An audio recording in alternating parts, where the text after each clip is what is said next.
Welcome back to my channel, everyone. Street Tips here.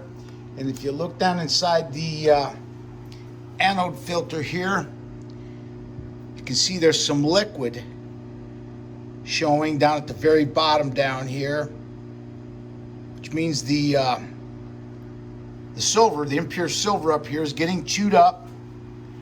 Here's our current flow.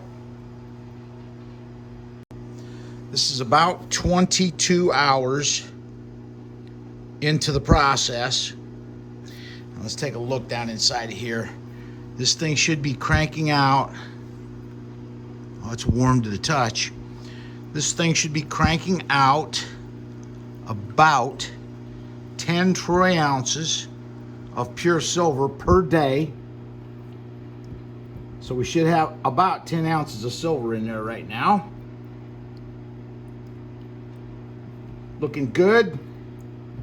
And I've got the electrolyte level lower than what I've run it in the past. It's just below 6 liters, and I think we're going to run it like that. And also another design change or another operating change that I'm going to do here. Notice I've got the electrode bars underneath the cathode or the anode bar here. And so what we're going to do is I've got some impure silver in here, and we're going to add some of this impure silver down into our anode filter over here. Get these bars out of the way temporarily. I put these bars in here so that if the electrolyte gets up that high, it'll start dissolving these instead of dissolving my anode bar. Let's go ahead and get some silver out of here. I'm not going to put a whole bunch in here. I'm going to take it easy. I've filled it full in the past. I don't think we need to do that. I'll just put a couple spoons in here. Just enough to get us going through the night.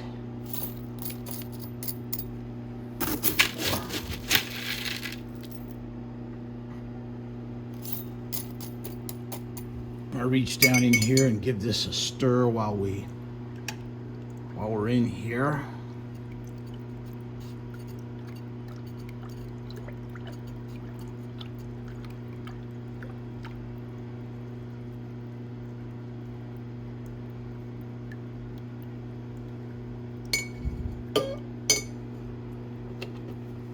This is about 10 or 12 kilos of impure silver that I'll need to run through the electrolytic silver cell.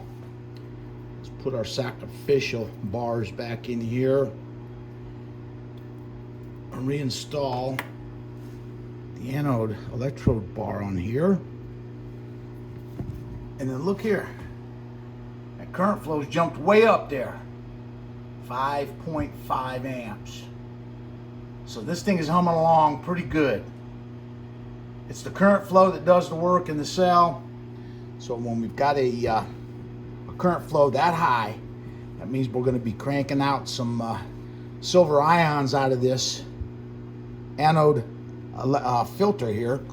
They're going to travel down through the electrolyte and then deposit on the stainless steel cathode. This is Saturday, about 3 p.m.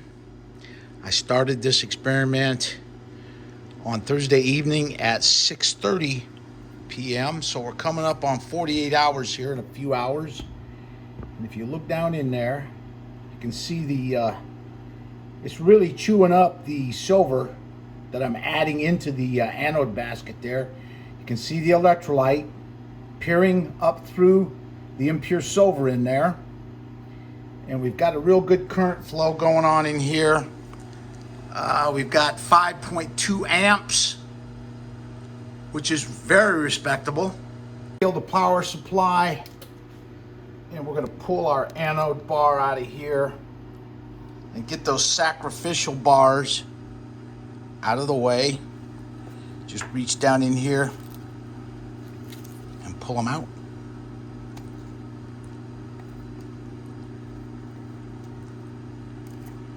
Now what we'll do is get down in here. Here you can see the electrolyte is really soaked up through the impure silver. That's why I have those sacrificial bars in there. If I didn't have those sacrificial bars in there, then my expensive anode bar would get dissolved. And I don't have any more of these, so there's no need to contact me about buying any more of these anode bars. They're all gone. I don't have any more for sale. Now let's look down in here and see what we got going on inside the cell now. Oh wow, look at that, man. Look at that. You see how the crystals are forming right there, right below the anode filter basket? And that's because the concentration of the silver ions coming down off of the out of the anode basket. You can see them. It's like a waterfall just falling straight through the liquid and then accumulating down here on the very bottom of the cell. This is one of the problems that I'm having with this cell particularly. I got to keep coming out here and knocking these crystals down. But we're coming up on 2 days, so we should have about 23 ounces of pure silver in here. This thing is warm to the touch. I bet it's probably close to 100 degrees Fahrenheit. And there's probably been some evaporation of the electrolyte. And so I've got some spare electrolyte made up here. And what we'll do is I'm just going to pour a little bit of this in here to replenish the level.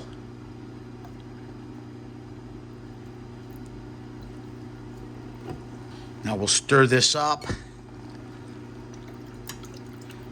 And I think we're going to be okay if I come out and just keep knocking these crystals down as they form underneath the anode filter basket. Things look awesome, man. This is just incredible. Beautiful, beautiful, high purity silver being grown in my electrolytic silver cell. All right, let's get some, this is our impure silver. This comes from my gold refining. I use sterling silver to refine gold. I alloy it with the gold, then I pull all the silver back out with nitric acid. And then I cement the silver out of the solution with copper. And then I melt it into these granules right here.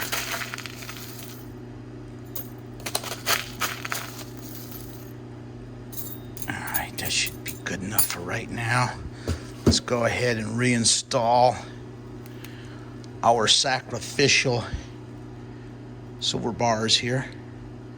I put them on there so that they will make contact with the electrolyte and these will dissolve.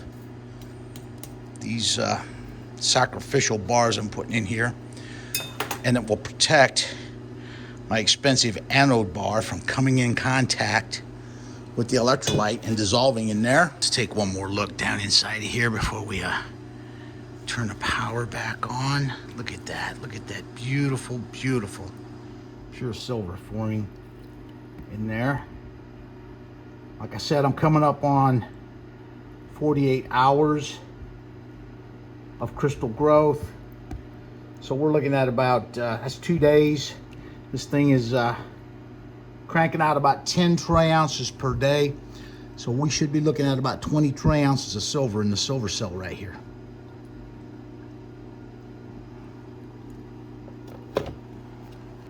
Got everything reset. And now what we'll do is re-energize our power supply. Let's see what we got going on up here. About 4.7, 4.8, or 4.9 amps of current flow going through the cell. It's that current flow that does the work for us. So this thing is running, humming along pretty good.